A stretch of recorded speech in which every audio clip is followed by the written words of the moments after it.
Māori mai, Māori atu, rua mano tekau. Koera te tū ātau e tāwharau mai ana I te hui ātau a te kāhui hauora o ngā ngaru hauora o Aotearoa I tū ki roto o Te Arawa. Mai rāno, ko te oranga tonutanga o te iwi, kāre I roto I ngā ringaringa o Waiake, e ngari kei roto tonu I o rātau.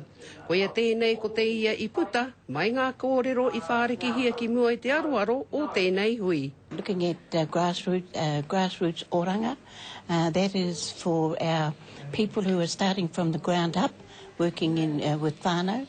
Ana ko tēnei hui, kia kaue ware I a rātau. I a rātau e pukumahi ana, e pakuru ana te wera ki te haere, ki te tiki pepi, ki te tiro mina kei te aha, kei te manaki I te whānau. I nei rā, nā te kite I te huhu atu o ngā whakawaitanga, kei te whakararuraru I te noho a te whānau.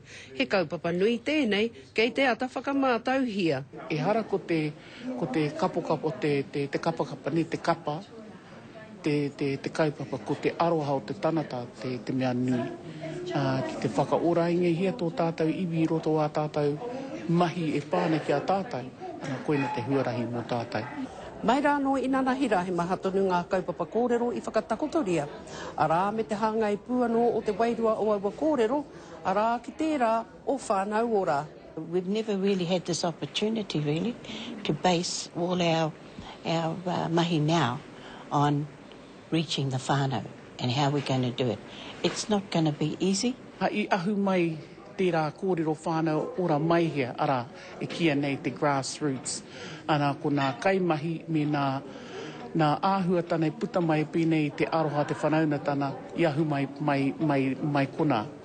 A te mutunga o te hui nei, ka whakapiripiri ai ngā take nui I puta, hei tuku atu ki ngā mana o te whare pāremata. Ko Hinerangi Goodman, mō te karere.